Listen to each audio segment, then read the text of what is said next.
ruins stand silent, grand cathedrals, massive domes, impossibly intricate towers. We walk past them every day, photograph them, marvel at them. But few ever ask the real question: how were they built? Because the official story doesn't add up. How did supposed pioneers, with horse-drawn carts, hand tools, and primitive scaffolding, create structures that even today challenge our best engineers? How did frontier towns erect entire stone cities in months, only to burn them down or bury them under progress?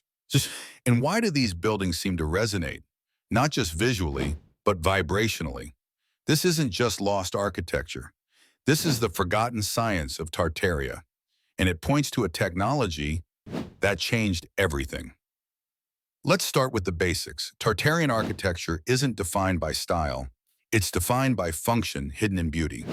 Common features: massive domes, often topped with metallic spires, giant doorways and windows, scaled for beings far larger than modern humans. Star forts, rotundas, and resonating chambers integrated into urban layouts. Perfect geometric symmetry aligned with cardinal directions and ley lines.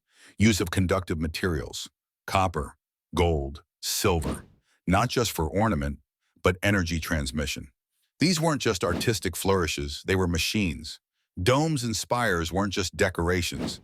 They acted like etheric antennas, pulling ambient atmospheric energy from the environment. Think about it. The dome captures and amplifies vibrational frequencies. The spire channels those frequencies upward or downward. The rotunda beneath acts as a resonator, focusing sound, energy, and vibration. It's the same principle behind tuning forks, Tesla coils, sacred sound chambers of ancient Egypt and India. The old world knew how to tap into the natural energy grid of the earth, and Tartaria perfected it.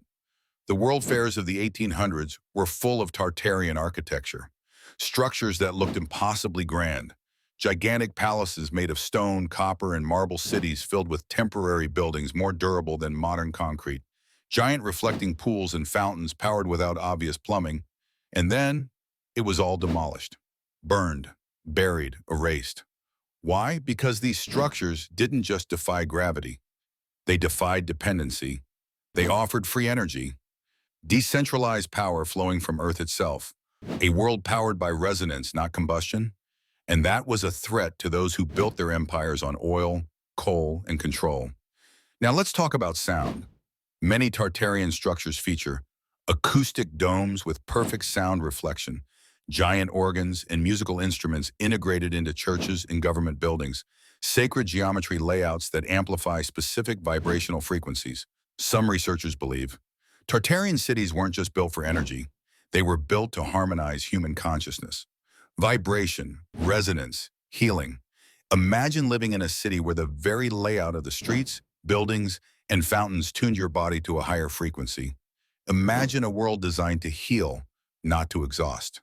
That's what was lost, and that's why it had to be buried. Today, remnants still exist. Abandoned opera houses with impossible acoustics, silent domes atop crumbling government buildings, forgotten tunnels under cities filled with conductive stone and buried machinery. They don't match the narrative. They don't fit the timeline. And every day, new researchers, architects, and energy scientists stumble onto pieces of a forgotten science, a science that could free humanity once again.